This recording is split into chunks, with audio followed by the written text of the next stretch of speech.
Well, good afternoon. I want to thank General Cray and his team for hosting this press conference availability today.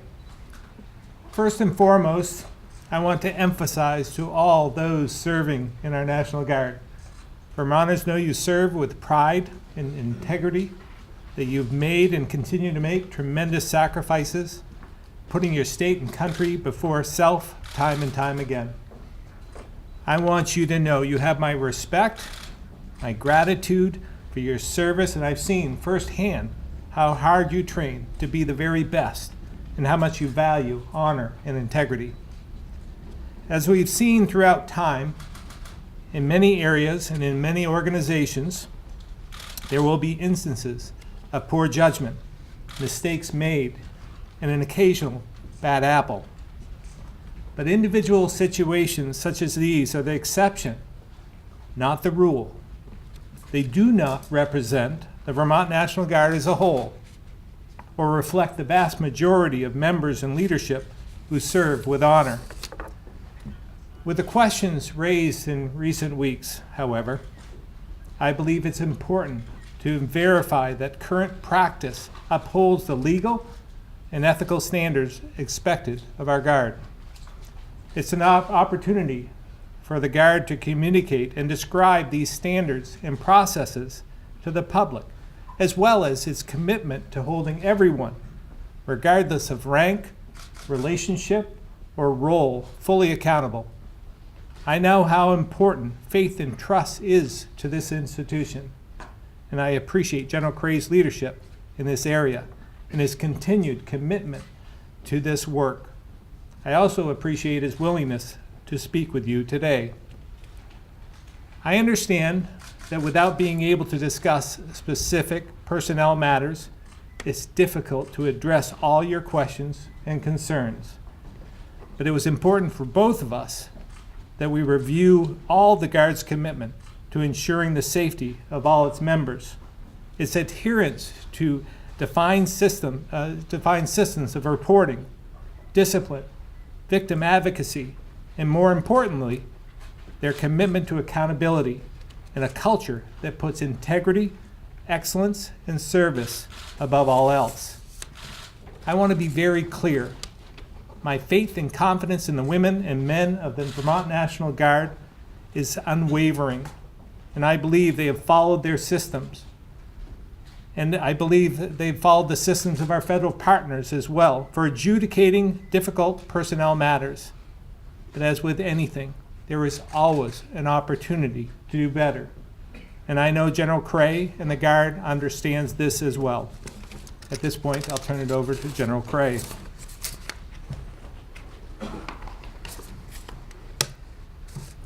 Well, good afternoon, and thank you, Governor Scott, for your continued support of your Vermont National Guard. It means a lot to the Vermont National Guard members and their families that you are standing here with us. First, I want to express how proud I am to be serving as Vermont's Adjutant General. I have served this state and nation for nearly 34 years, and it has been an honor and a privilege to lead our airmen and soldiers. Our women and men of the Vermont National Guard have volunteered to serve this country and made great sacrifices to protect the freedoms we enjoy each and every day. There's a reason that military service members are considered one of the most respected professions in the United States. Our fellow citizens expect and deserve the very best of our country, and that we will protect their sons and daughters with whom they have entrusted us with their care. To that point, last week was arguably one of the toughest weeks I've experienced as a service member. And to be clear, I vehemently disagree with and dispute the negative characterization of our members and our culture in recent media coverage. I believe that through adversity, we will continue to grow and improve our organization. While we as an organization have made significant progress on our response capabilities, we are still battling the societal issues of sexism and harassment. The Vermont National Guard is committed to ensuring those who have the personal courage to report harmful bias, acts of discrimination, or crimes of sexual assault are validated, and those responsible will be held accountable. I fully acknowledge that we are not a perfect organization, but I and the leadership are committed to improving our culture of dignity and respect. Although privacy protections prevent me from speaking about specific details, I can say that the cases and individuals that were identified in the articles were investigated, reviewed, and adjudicated. The individuals were all granted an appeal process and reviewed at multiple levels in and outside of the Vermont National Guard. And in the end, the cases were handled correctly, professionally, and appropriate action was taken.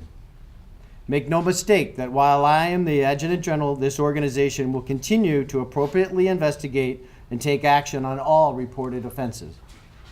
If current or former employees feel they've been harassed or victimized in any way, my door is always open to you. Since my tenure began in 2013, we have taken many steps to improve our organizational culture. It was a cornerstone in my pledge to the Vermont legislature. The Vermont National Guard has several programs and policies in place to focus on organizational excellence and culture. Our EO, or Equal Opportunity Program, the SAPR, or Sexual Assault Prevention and Response Program, the Cultural Transformation Task Force, the Military Women's Program, and our reporting requirements to the Vermont legislature. The Equal Opportunity Program promotes the full realization of equal opportunity in employment for all persons, and to identify and eliminate discriminatory practices and policies to include sexual harassment. The SAPR program is responsible for executing a proactive and comprehensive program designed to educate, advocate, and collaborate in order to respond to and stop sexual assault and its harmful effects that impact our members. We have 2 full-time state-level program managers, 1 full-time Air National Guard program manager, as well as 4 sexual assault response coordinators and 33 unit victim advocates. All of them are trained and certified through the National Organization of Victim Advocacy. Our SAPR program is fully integrated into our civilian networks throughout the state of Vermont for community engagement. We are members of the Chittenden County Sexual Assault Domestic Violence Task Force, and our own sexual assault response coordinator, Mr. Scott Detweiler, is the co-chair. We're members of the Intercollegiate Violence Council. We're members of the Vermont Victim Assistance Academy, and we are networked with all Vermont sexual and domestic violence programs across the state. From these EO and SAPR programs, I created the Cultural Transformation Task Force in 2013 to provide a more focused response to culture change. And our end state for the task force was and continues to be: 1, improved climate and overall response to issues with regard to sexual harassment, sexual assault, and violence in the workplace. 2, the successful transition of women into combat assignments in the 86th Brigade Combat Team. 3, increased retention rates in all categories with special emphasis on women and minorities. And 4, increased representation of women and minorities in non-traditional roles and in leadership positions. And from the task force was born the Vermont National Guard Military Women's Program. This program has continued to integrate trainings on gender diversity and building platforms to discuss strategies to combat sexism. We implemented the Lean In Circle concept. These facilitated conversations focus on the challenges of women in the military. Men and women both participate in these facilitated groups and are experiencing peer-to-peer support regarding countermeasures to sexism. Since 2013, Vermont statute requires the Vermont National Guard to report annually on sexually based offenses, and we have provided the legislative body a comprehensive picture of the work we have done and what we continue to do regarding the prevention of sex-based offenses and care for survivors. The following facts are provided to clarify the data released as part of last week's reporting series. From 2013 to 2017, 33 reports of sexual assault were received. Of the 33 reports, 14 were identified Vermont National Guard service members as the alleged offender. 19 of the 33 cases were for incidents prior to 2013, which suggests that members now have greater confidence in the system to come forward and that they will be treated fairly with advocacy they deserve. This increased reporting is in line with the increase in national reporting. Our programs have been recognized with numerous awards, to include the 2016 National Guard Bureau Excellence in Diversity Award, and in 2017, the Army Individual Award to the State Equal Employment Manager. And I'm proud of the progress we have made, but like every institution, we should always be working to improve in this area. And that's why I've ordered the following action steps. 1, to initiate a policy to increase transparency and disclosure of cases and the disposition of them. 2, to shift the format of compliance-based sexual harassment training to increase direct leadership engagement on prevention efforts. And 3, to work with the Vermont legislature to identify how we can monitor and track the progress on these 2 action items as part of our annual reporting process. I also want to ensure survivors who come to us know that we will protect their information. An unfortunate and disheartening byproduct of the series is that the survivors had their personal information shared with the press and they were contacted directly. The program managers and advocates we have today are credentialed and trained by civilian organizations to collect and to protect privacy information.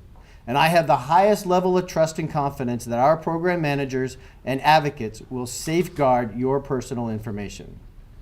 And while I accept that we have an opportunity to reflect and improve, I stand by the integrity of our processes and the work to ensure all members of the Vermont National Guard have equal opportunity for advancement, feel safe in the workplace, and know everyone who is found to have broken the rules is held accountable.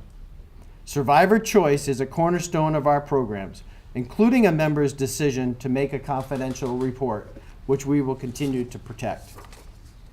In closing, I reiterate that serving as the Vermont Adjutant General has been a privilege. I literally grew up in this organization and will hold my head high when I retire in March. My civilian employer has fully expected me to return to work after my 3rd term as Adjutant General.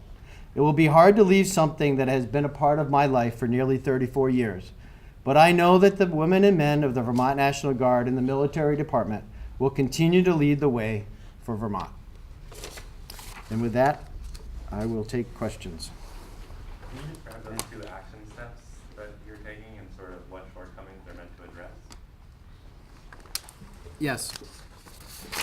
We'll go back to that. So the first action step was to initiate a policy to increase transparency and disclosure in cases and disposition of them. So the goal there is to come up with a policy of how we can let the organization know that we do have incidents that happen without releasing any personal information, and then to follow up with a disposition of that case.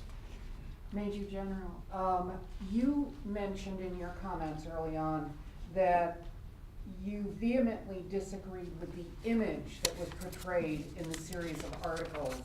Were there any factual errors in those articles from your perspective? So the cases that were described in the series of articles, again, a lot of privacy information was included.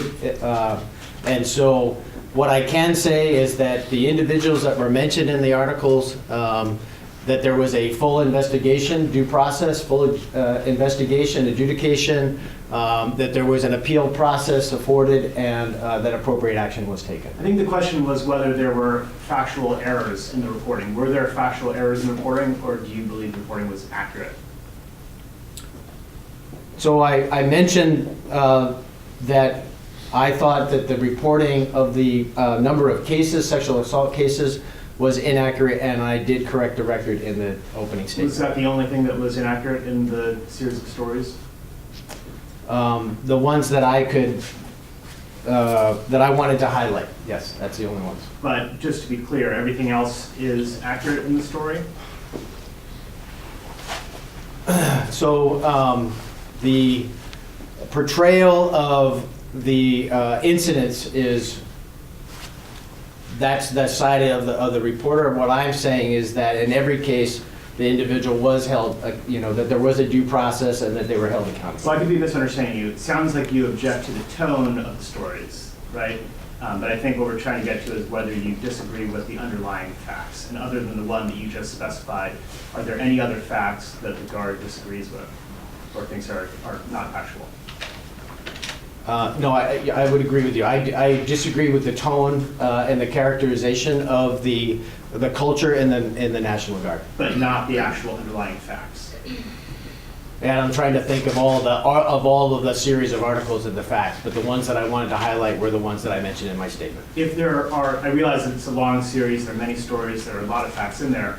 If there are specific facts that you think are not facts, can you commit to letting us know, to providing that information to the press so that we can make sure that we're telling these stories factually? Absolutely. Okay, when can you do that? Soon? When can you? So we would have to review each article separately with our JAG and personnel that would allow us to go through and make sure that because again, a lot of these cases involve privacy issues that we are bound by regulation not to disclose. But you're committing to do that for people, it sounds like. We will look at that. Yeah, have there been any criminal charges filed in association with these incidents? So the Vermont National Guard does not have jurisdiction in any criminal matters. So all of our actions that we take after due process is administrative only. And that any of the cases that were referred to local law enforcement or the Office of Complex Investigations would have been reviewed for any type of criminal misconduct. General Cray, were you summoned this week to the National Guard Bureau in Washington to discuss some of these issues? I was not summoned to the National Guard Bureau to discuss the issues that we're talking about today. Were you summoned to the National Guard Bureau? I went to the National Guard Bureau on Monday night and Tuesday for a strategic planning meeting that had been scheduled for months. Did any of these matters come up while you were there? Not while I was there, no. They've come up in another way? Can you tell us how they've come up?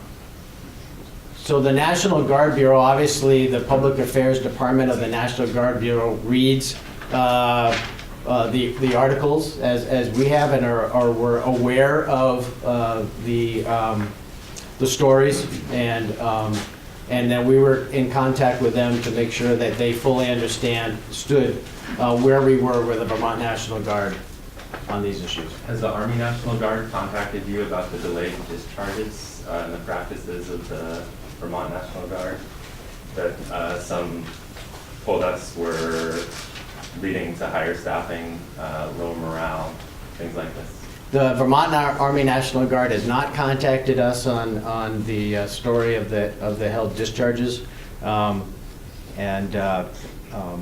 through a process, a continuous improvement process. We looked at the process of discharging, and we were able to make some efficient changes to that over the last couple of years, and now we're a leader in the nation on that metric. Did anyone in the Guard leadership knowingly delay discharges to prop up your numbers? No one in the Guard leadership knowingly held anyone again, we looked at the process, discovered inefficiencies in the process, and made changes to the process. Do you disagree with the numbers that were reported in DT Digger from 2012 to 2017 on those numbers? I did not see the numbers, so I'd have to go back and review, as was asked previously, if that fact is incorrect. Governor Scott, since General Cray is leaving his post in a couple months, short months, what are your expectations on his eventual replacement? And what will you tell that person about how you hope he or she will address these issues, which won't be fixed in 3 months? Yeah, well, I'm very proud of the work that General Cray has done and served our state and our country well over the last few years. And he holds a high standard, and I appreciate that. I've talked a lot about the process for selecting another adjutant general, and I'd like to address that a bit because I think it's a flawed process in some respects. We're I believe, one of the last states to have a political election for adjutant general, And I think that it's demeaning, I believe, for those going through the process. And I'm not sure that we get all the information we should. I would advocate for a judicial nominating type approach. When I was in the Senate, I sat on the judicial nominating board.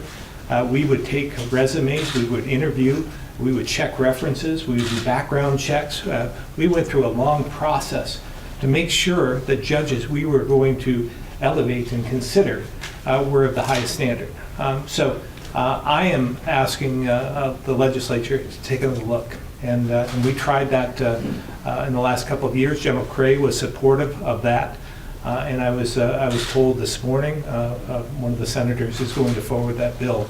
So we'll see whether it can be done in this process or not.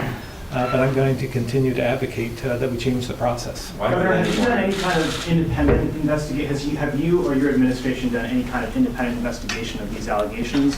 Or are you simply relying upon the Guard's representations when you come to your conclusions? Well, we were, as I had stated the other day, we were made aware of some allegations in my first month in office. My general counsel took a look, went through an extensive process, talked with the person who sent the letter, as well as their attorneys, as well as the JAG, and went through a complete process, an intense process. I believe we were one of maybe the only officials that received the information that went through this. So after going through that, we were convinced that the process was being adhered to, that the person was had appeal rights and was being treated appropriately, as well as with the Inspector General. So we are not at this point in time advocating for any independent review. I've spoken to General Cray. I take him at his word. They're doing everything they can, and I'm convinced that all the procedures and protocols were adhered to. But these stories raise many other allegations, obviously, other than the one that your office looked into years ago, right, or a couple years ago. You're saying you're not asking for any additional investigation. You're not doing anything other than take General Cray's word for it here? Well, not just General Cray's word for it, but we had, again, some of the instances that were portrayed in the articles were part of the information we received 2 years ago. We went through an extensive review at that point and felt that every process was adhered to. So at this point in time, I see no reason to go through an independent review. Which other issues came up during that review specifically? In terms of some of the cases that were referenced. Not all of them were as in great detail as we've seen in the last recent articles of the last week, but there were some that came up.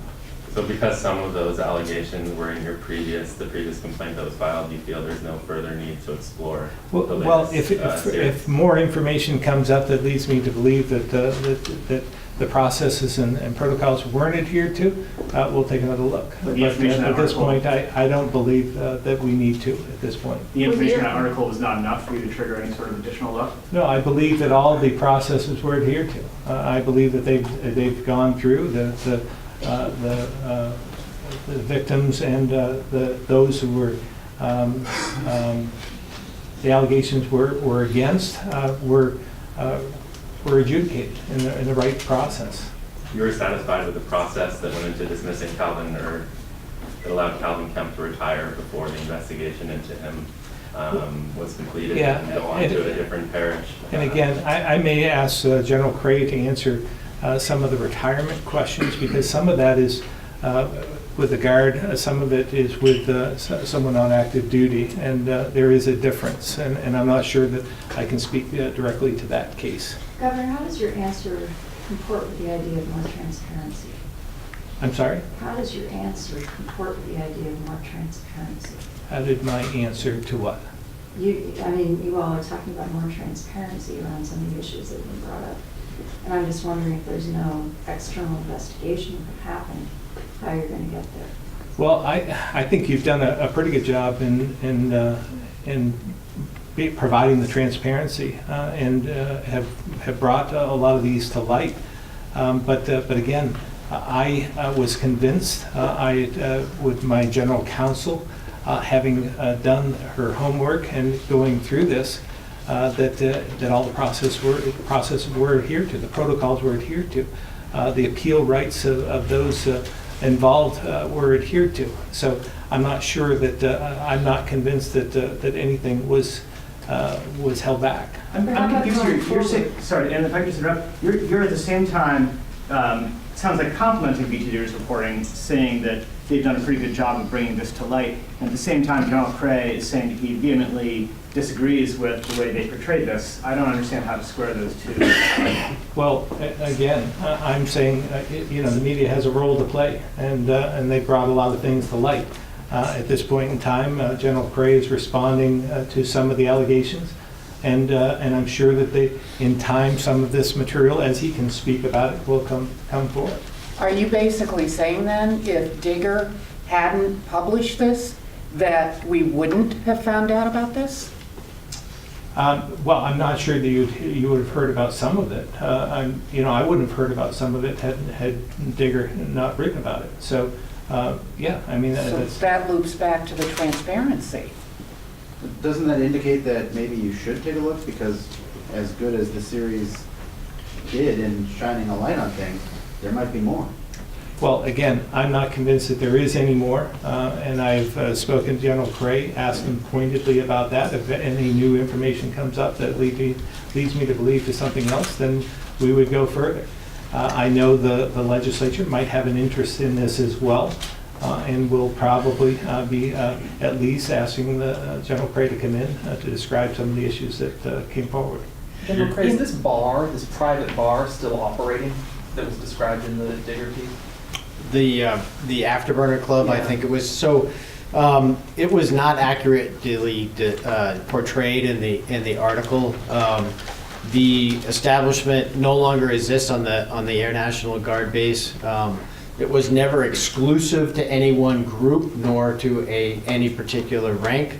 It is the building's undergoing renovations. There's a plan to have a heritage room in the operations building that would display numerous artifacts, awards, certificates that all of the Vermont Air National Guard members have contributed to in earning. And that room, we're looking at the policies and procedures on how to enact that. You talked quite a bit about the sexual harassment policies. Is there also a closer look being taken at alcohol consumption policies? There has, and we can always make improvements to our policies. We have done a lot in that regard, and we only do that by exception to policy, and it's strictly adhered to. General, did you socialize there at the Afterburner Club? Did Did I? you socialize there? So I'm not aware that the room that was inaccurately described as Asbury Club was called that, but there was a place in the operations building when I was flying that had this similar memorabilia in it. And I was in there, along with a lot of other members of the Vermont National Guard. Can you accurately describe it for us? The room? Just, Yeah. room, what happened there? Right, so the room, Not what it physically looks like. Right, but- What kind of activities took place there? Because you're saying that the way it was described was inaccurate. sure. So the room was located and will be located in the operations building. That's where not only pilots, but all operational personnel that have to do with flying operations are there. The room has numerous artifacts and memorabilia, awards, that kind of thing. That's a place for that we can display that kind of thing. It's also a room where people can go after missions, both pilots, maintenance officers, maintenance personnel, crew chiefs, that kind of thing. They can go there and debrief the mission, and that sort of camaraderie is extremely important to a fighter unit. General Was there Cray. drinking there? Was there drinking there, though? You're not, like, is that part inaccurate, the drinking at that room? No, you could consume alcohol in the room. And were there, like, kegs there from distributors and local distributors? On a local case-by-case kegs? basis, there was alcohol after hours. So what exactly was inaccurate about the description of this? So what I am vehemently opposed to is the description of the culture that that describes or seems to describe a culture in which we have pilots and other personnel sort of, exclusively there consuming alcohol, during the duty hours and whatnot, and that it was closed to personnel of the base, which is completely inaccurate. When did alcohol stop being served there? You mentioned it's no longer operating. When Right, did that- the establishment is no longer there because the building is being renovated. So when did that happen? We started about a year ago? About a year ago when the construction happened on the base. In the last month or so, was there any other place that members gathered for camaraderie and drinking? The only other establishment on the base is the All Ranks Club that is licensed with a bartender and serves alcohol after duty hours on drill weekends and on special occasions. General, you mentioned the 2 steps. How important is it to restore any doubt that the public may have on the Guard at this? Well, it's extremely important that the public have trust and confidence in the Vermont National Guard. I am extremely proud of the men and women who serve in today's National Guard, who have volunteered to sacrifice from their families and their civilian jobs and to put their very lives on the line for all of us.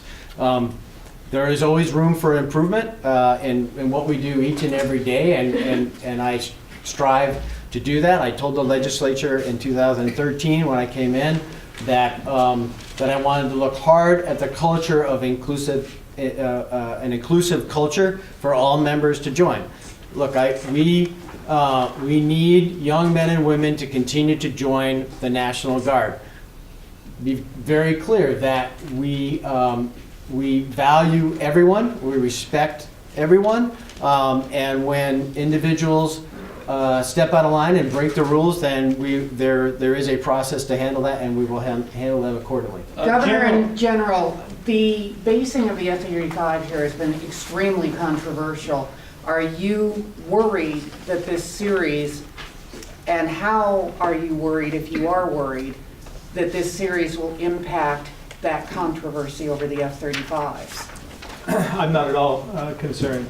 The F-35 will be based here next year. Look forward to seeing it here. General, is there, we're talking about back to the club and the camaraderie and the occasional drinking. Are there any privileges or privacy awarded to pilots that is not available or common anyway to people of lower rank or different missions that might encourage or allow, aggressive sexual behavior to take place?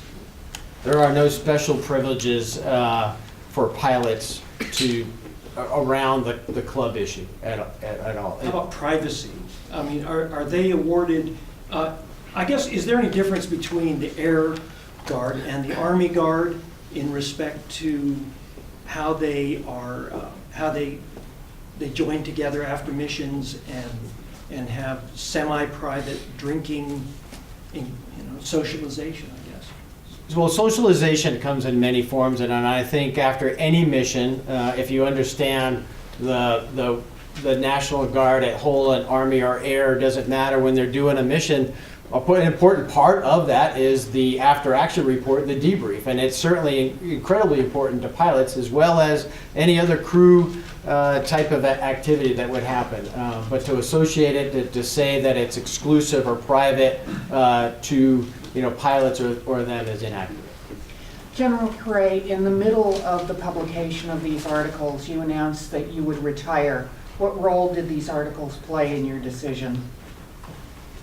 So as I mentioned in the statement, I had been, and my civilian employer had been expecting me to return in March after my 3rd term as adjutant general. That had been known, including the governor, and so it is not a surprise nor unexpected. That was known since when? Well, I have been talking to my civilian employer for the last 2 years after, during the last Why did your spokesperson tell VG Digger in August that that wasn't the case? The case that I wasn't retiring? Saying that it wasn't being discussed, your retirement was not being discussed. Well, it wasn't being discussed because I hadn't formulated a plan on how to roll that out to the media, but I had certainly been talking to, the governor, legislators, my senior leadership team and whatnot, to fully expect that there would be a transition after my third term. When did you first talk to the governor about the possibility of you leaving the role?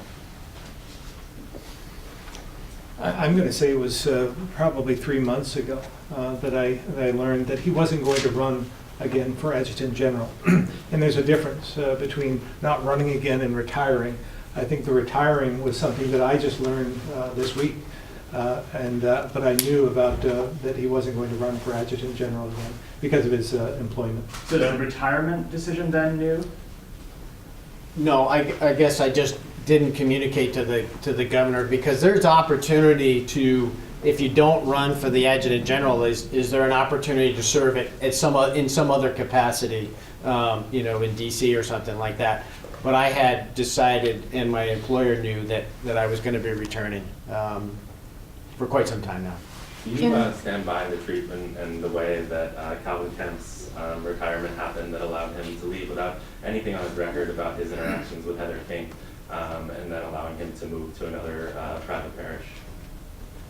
I stand behind the process that Calvin Kemp went through, the investigation, the adjudication, the review inside and outside the Vermont National Guard, the appeal process, and the actions that were taken. Do you think he did anything wrong?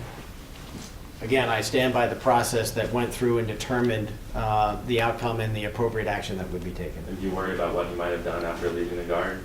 If you do believe that he did something wrong, that he might have done that again outside the Guard because there was no public information about what had happened? You went to work at a different church. They had no idea about what happened at the Guard, largely because it was an internal investigation handled internally, so there was no way for them to know. So I absolutely understand the concern and the fact that our actions were taken were administrative actions that through the privacy protections that I had mentioned we couldn't disclose. And how that affected the community, I fully understand that, but that is outside of the purview of the Vermont National Guard. Can you imagine policy changes that would allow that to be handled differently so that incidents of a sexual nature could somehow be made public so that that person wouldn't be hired and potentially risking future people? As I've said, I think there's an opportunity in all of this to improve and make changes to policy, and that is something that we should look at and at a national level, not just here in Vermont.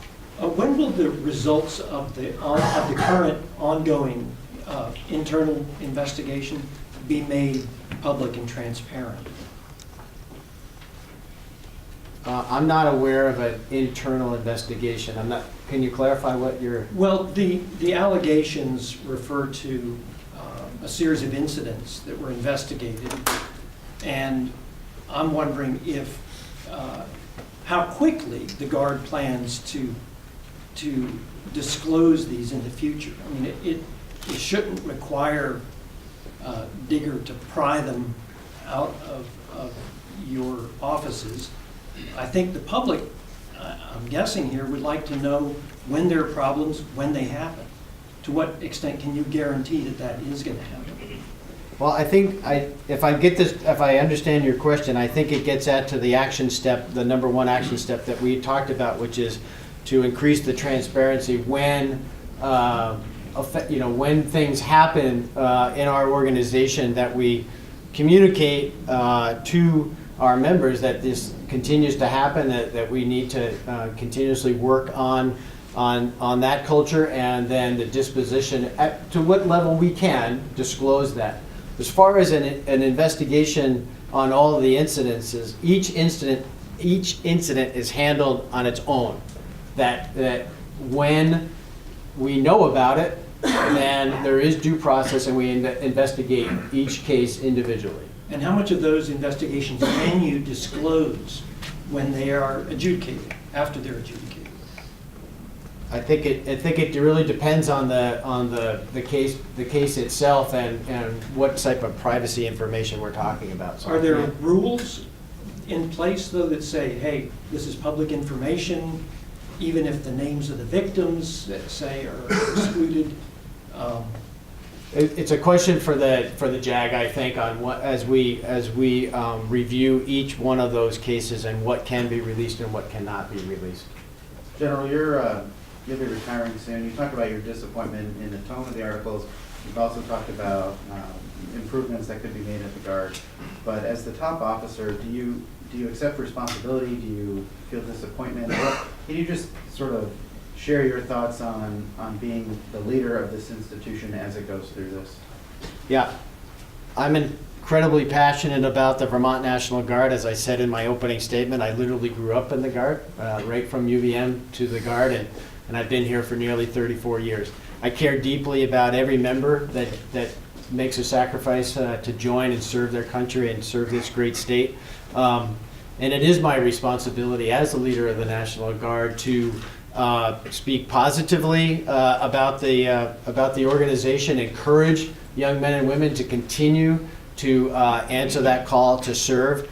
I'm incredibly proud of the men and women and the culture that we have created. I do understand that we're not perfect, and I have been very transparent about the fact that we are not perfect and that we do make mistakes and that we can learn from them. But the men and women that are here serving today and that will serve tomorrow and into the future should know that the leadership values what they do each and every day, that values the fact that we need to create a safe working environment and we need to treat everyone with dignity and respect. General Cray, can you explain your press office's decision to retaliate against BT Digger for doing its job? And Governor, can you tell us whether you agree with the way they handled that? I don't see it as a retaliation, and Vermont Digger is here today and will be in the future. Are you going to put them back on your press list and treat them the way that you treat every other news organization in the state? It's already done. Do you so can you explain the decision to pull them off? Was that authorized by you? It was. It was fully disclosed on what we were, and it was to not include them on our mailing list, and had to do with a decision that I made on what I thought was inappropriate action by one of their reporters calling directly a survivor.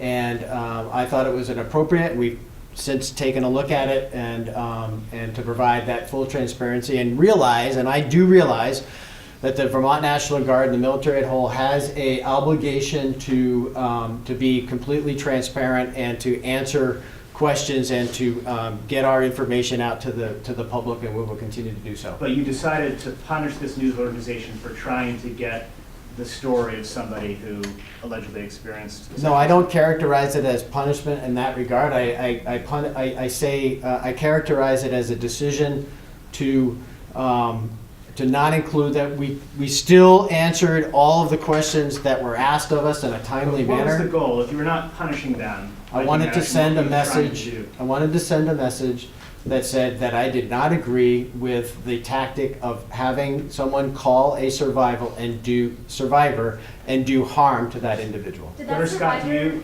you support that decision? Well, I think you all know my feelings about keeping the press open. I think it's important. I think it's important for the process, important for our democracy. And as difficult as it is to face you week in and week out, I don't think I've ever excluded anyone. So I didn't agree with the decision. I think General Cray knows that at this point. I believe there should be an open process. General Cray, did that survivor express that they were upset that they were contacted over the story? Yes, they did. Okay. Do you regret, General, not sitting down with Digger earlier when they requested an interview? I do not. The questions we asked them to send us the questions because I knew that this could be multi-layered, and then I have a staff of subject matter experts that could more accurately get them the information that they needed. Is John, that, are you willing to release the results of the most recent climate survey of the Guard to the legislature so they have some idea of what morale is like among the ranks? I think we have executive summaries of the climate surveys from the Vermont National Guard that we use to influence our testimony in our reporting, and we will continue to use them for that purpose. and has the climate changed in significant ways over the past 5 years since you've done things like creating this task force to change it? I think it has. I think the fact that we are continuing as a society to talk about the issues that would hamper the full success of any one of our military members, and that the fact that we're all here today to talk about what I believe is a extremely important national societal issue that's going on, that we are all in the end talking about how to prevent this type of action and how to make how to make society better, and in my case, how to make the Vermont National Guard better. Will you be reporting sexual harassment incidents to the legislature in future? Sexual harassment incidents, I believe, are included in our equal opportunity section of the report, but I will ask our folks if that's true. But I believe that they are included in our equal opportunity section of the report. Is Christopher Caputo going to be flying F-35s? At this time, he is planned on transitioning to the F-35, to my knowledge. How many personnel work and are members of the Vermont National Guard? There's about 2,700 or so, just under 3,000 Army National Guard and about 1,000 Air National Guard. And then there's about 130 Vermont Military Department state employees. Does that include people who have retired but haven't been discharged? That's a round number. I mean, I don't have specific numbers, but when I talk about the Vermont National Guard, I talk about nearly 3,000 Army, about 1,000 Air, and about 130 Those state are all employees. active members, not people like on a delayed discharge. These are all members of the Guard. When Thomas Jackman became commander, there was quite a bit of fanfare around it, showed up in media, et cetera. When he stepped down, or was forced to step down, and Patrick Guinea took his place, that was done much more quietly. Was that intentional? Patrick Guiney's assumption of command is at a time when the wing was very busy, a lot of transition going on, and so he became the wing commander. We did a ceremony in front of the wing, and we kept moving forward. So that wasn't done because Thomas Jackman was sort of stepping down in some sense of disgrace? It was not. Okay. One last question? Yeah. Any further questions? Sorry. Governor, just one more time. There seems to be, again, significant differences between sort of how the Guard views some of these events, how they're reported based on, talking to a couple dozen Guard members. You don't have any interest in finding out for yourself sort of where the truth lies in these matters? I would say this. Since I came into office, there has been only one complaint about the Guard. That was that one incident in the first month. We have received none other since then, and that includes the last week or so. But having said that, if there is anyone out there that has a complaint and would like to register that and doesn't feel that they can through the Guard, they're welcome to call our office, contact our office, and we'll follow through. What phone number should they call? 828-3333. Thank you very much. I Thank you. appreciate it.